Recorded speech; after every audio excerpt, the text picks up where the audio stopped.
নমস্কার বন্ধুরা, আজ আমি আপনাদের জন্য 2025-এ হইচইতে সদ্য রিলিজ পাওয়া 'নিশির ডাক' নামে বাংলা মুভিটি এক্সপ্লেন করব।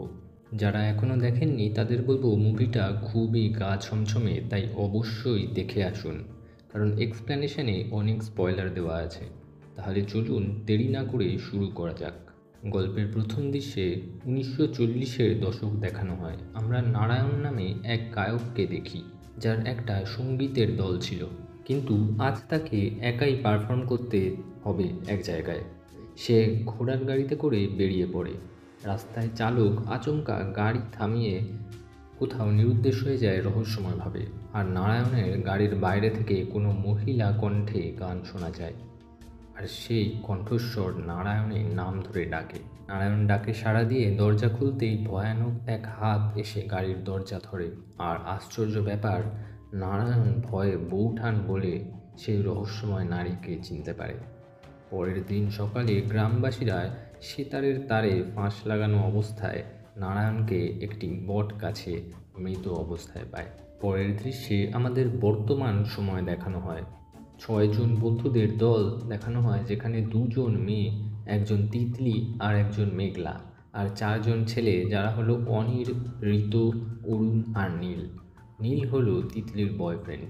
এরা প্রত্যেকেই মিউজিকের ছাত্র আর কবিগুরু রবীন্দ্রনাথ ঠাকুরের প্রিয় কিছু গায়ক গায়িকাদের নিয়ে রিসার্চ করছিল।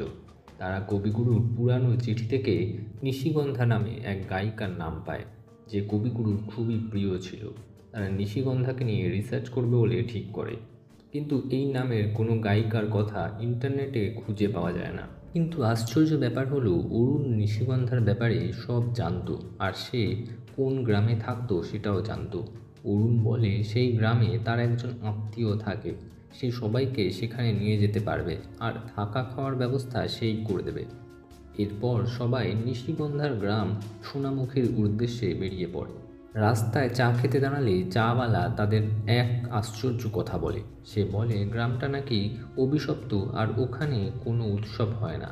রাতের পর গ্রামের লোক বাড়ি থেকে বেরোয় না, প্রেতাত্মার ভয়ে। এই শুনে তাদের ড্রাইভারও ভীষণ ভয় পেয়ে যায় আর যেতে চায় না। কিন্তু সবাই একটা ভ্যান গাড়ি ঠিক করে সন্ধ্যের সময় কোনো মতে সোনামুখীতে এসে পৌঁছয়। সোনামুখীতে তাদের থাকার ব্যবস্থা হয় ঘোষাল জমিদার বাড়িতে, যেটা এখন প্রায় ভেঙে চুরে গেছে। অরুণ বলে এটাই একসময় নিশিগন্ধার শ্বশুর বাড়ি ছিল। তাদের আলাপ হয় ভোলা কাকার সাথে, যারা বংশ পরম্পরায় এই বাড়ির দেখভাল করত। সেই সবার খাবার আর থাকার ব্যবস্থা করে, কিন্তু বলে রাত্রিবেলা এই গ্রামে কেউ কোনো মহিলার ডাকে দরজা খুলে না, নিশির ভয়ে। তাই তার বাড়ি থেকে রাতে খাবার আনতে কোনো যেন ছেলেই যায়। আর এই গ্রামে গান বাজনা করা মানা, কারণ গান বাজনা করলেই নিশি এসে তাদের মেরে ফেলে। যাই হোক, সবাই বাড়ির ভেতরে ঢুকে বাড়ির অবস্থা দেখে ভয় পেয়ে যায়, যা সত্যি দেখে কোনো ভূতের বাড়ি মনে হচ্ছিল।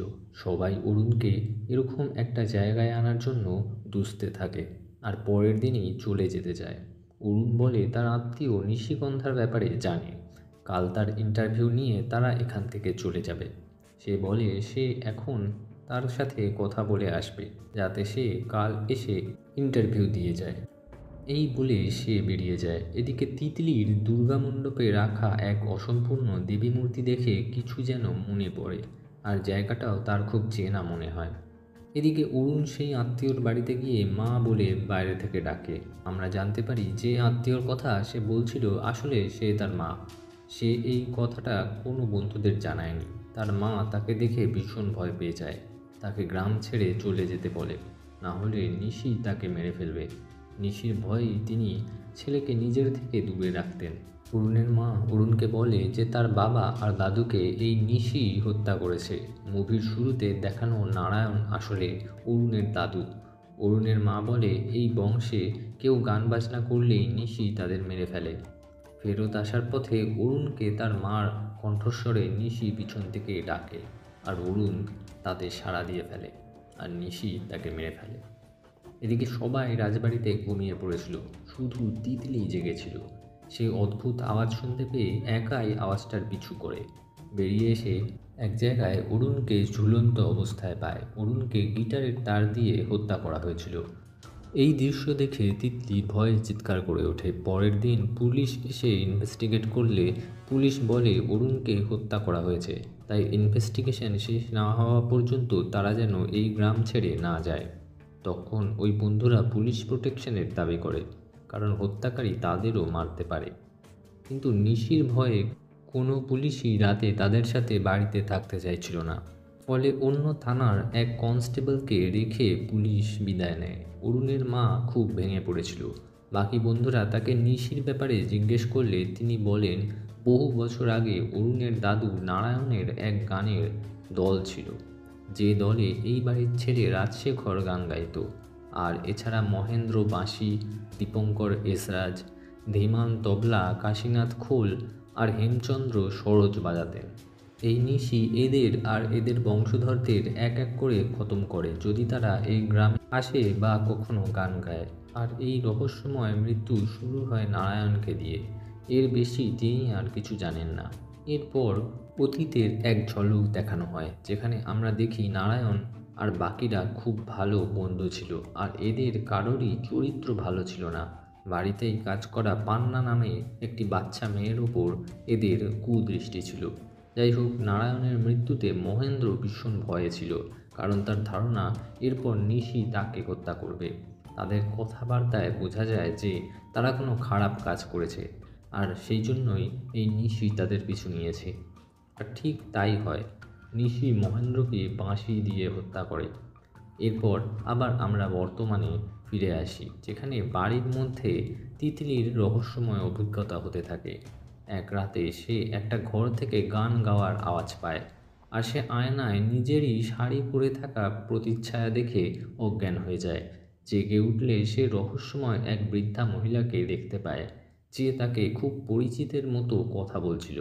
কিন্তু সে ভয়ে চিৎকার করলে বাকিরা এসেই সেই কনস্টেবলকে দিয়ে বুড়িটিকে বাইরে বের করে দেয়। পরের দিন আমরা সেই কনস্টেবলকে মৃত অবস্থায় দেখি। এদিকে পুলিশও খুনগুলোর কিনারা করতে পারছিল না। তিতলি সবাইকে ওই ঘর থেকে গানের আওয়াজ আসার কথা জানালে নীল সেই ঘরের তালা ভেঙে ঢোকে। ঘরের ভেতরে একটা পিয়ানো ছিল আর একটা মেয়ের ছবি ছিল, যা তিতলি দেখে খানিকটা চিনতে পারে, কিন্তু কিছুতেই সে পুরো কথা মনে করতে পারছিল না। সেই রাতে নিশি অনিলকে ভর করে আর তিতলিকে নিয়ে সেই ঘরটায় যায় আর পিয়ানো বাজাতে থাকে। পিয়ানোর আওয়াজে তিতলির আর কিছু স্মৃতি ফিরে আসে। ফ্ল্যাশব্যাকে দেখানো হয় কবিগুরু একজনের সাথে দেখা করতে একটা গ্রাম এসেছেন। সেই ব্যক্তির বাচ্চা মেয়েটির গান শুনে খুব অবাক হয়ে যান আর ঠিক করেন আবারও আসবেন তার গান শুনতে। এই বাচ্চা মেয়েটার নামই হলো নিশিগন্ধা। পিয়ানোর আওয়াজ শুনে এদিকে সবার ঘুম ভেঙে ঘরটিতে আসে, আর দুজনকে দেখে নীল খুব রেগে যায় আর অনিলকে মারে, আর অনিলও অজ্ঞান হয়ে যায়।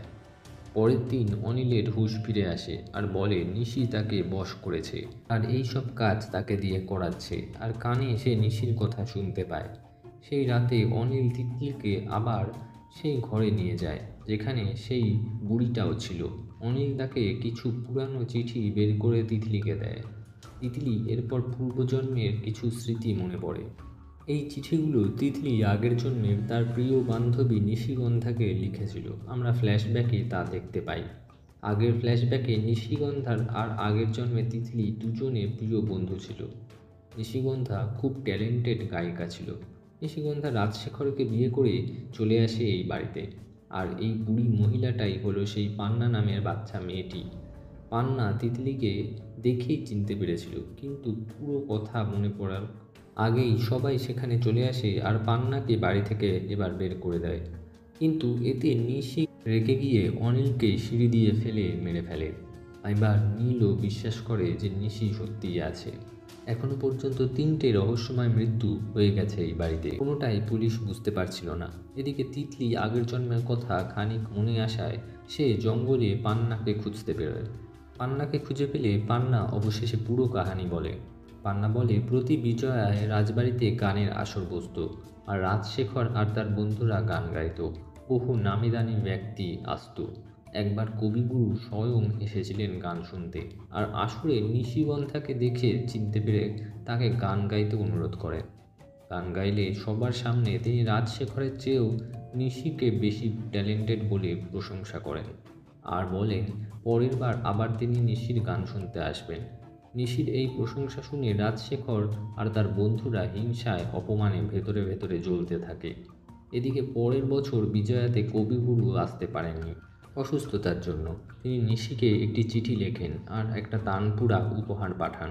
এই চিঠিটাই ওরা মুভির প্রথমে খুঁজে পেয়েছিল। যাই হোক, কবিগুরুর আসতে না পারায় নিশি খুব দুঃখিত হয়ে পড়েছিল। আর আগের জন্মের তিতলি তাকে সান্ত্বনা দেয়। সেই রাতে সেই তানপুরা বাজিয়ে নিশি গান গাইছিল, আর আড়ালে রাজশেখরের বন্ধুরা তাকে বাইজি বলে ঠাট্টা তামাশা করছিল। এতে রাজশেখর হিংসা আর রাগে জ্বলে ওঠে। তানপুরার তার দিয়ে নিশিকে সে হত্যা করে গোপনে। কিন্তু এই ঘটনা পান্না আর তিতলি দেখে নিয়েছিল। তিতলি পান্নাকে পালিয়ে যেতে বলে আর নিজে রাজশেখরের কাছে গিয়ে পুলিশকে সব কথা বলে দেবে জানায়। এই শুনে রাজশেখর তাকেও একটা ঘরে আগুনে পুড়িয়ে হত্যা করে। আগুনে পুড়ে যাওয়ার কারণে তার আত্মার মুক্তি হয়ে যায়, কিন্তু নিশিকে রাজশেখর আর তার বন্ধুরা গোপনে কবর দিয়ে দেয়, যার ফলে নিশিগন্ধার অতৃপ্ত আত্মা নিশি হয়ে এখন এই ঘটনার প্রতিশোধ নিচ্ছে। এরপর এক এক করে রাজশেখরের বন্ধুদের সেই নিশি হত্যা করে। এসব দেখে রাজশেখর বিদেশে পালিয়ে যায়। রাজশেখরের বিদেশে মৃত্যু হয়, কিন্তু তার এক ছেলেও আছে যার নাম রুদ্রশেখর, যে এখন এক প্রভাবশালী লোক। এসব কথা মনে পড়ে তিতলি পুলিশ আর বাকিদের জানায়। সবাই ঠিক করে এই বাড়িতে আবার দুর্গাপূজা করবে আর রুদ্রশেখরকে ডেকে আনবে। সেই মতোই সব হয়। আর রুদ্রশেখর সেই বাড়িতে এলে তিতলি রুদ্রশেখরকে সব জানায়, আর তার বাবা নিশিগন্ধার দেহ কোথায় লুকিয়ে রেখেছে জানতে চায়। রুদ্রশেখরও তার বাবার মতনই নিষ্ঠুর এবং প্রভাবশালী লোক ছিল, তাই সে সমস্ত কথা অস্বীকার করে আর পুলিশকে ক্ষমতার হুমকি দিয়ে বাড়ি থেকে বেরিয়ে যায়। কিন্তু নিশি তাকে ভয় দেখিয়ে আবার বাড়িতে ফেরত নিয়ে আসে। অবশেষে রুদ্র বলে তার বাবা মৃত্যুর কিছুদিন আগে সব কথা তাকে বলে গেছে, আর দেহটি তারা দুর্গা মণ্ডপের নিচে লুকিয়ে রেখেছিল। এই কথা বলে রুদ্রশেখর বেরিয়ে আসতে যাবে, এমন সময় অদ্ভুতভাবে বাজ পড়ে তার মৃত্যু হয়ে যায়। আর এইভাবে রাজশেখর আর তার বন্ধুরা আর তাদের সমস্ত বংশ শেষ হয়ে যায়। পরে গ্রামবাসী আর তিতলির বন্ধুরা নিশিগন্ধার দেহটিকে উদ্ধার করে আর সৎকার করে দেয়, আর আবার গ্রামে প্রতি বছর দুর্গাপূজা করবে বলে ঠিক করে। আর ব্যাস, এখানেই মুভিটা শেষ হয়ে যায়। আশা করি এক্সপ্লেনেশনটা আপনাদের ভালো লেগেছে। যদি ভালো লেগে থাকে তাহলে অবশ্যই চ্যানেলটিকে সাবস্ক্রাইব করতে ভুলবেন না। আর কারণ এখানেই ফিরে আসবো নতুন কোনো গা ছমছমে গল্প নিয়ে। তাই স্টে টিউনড। Good night.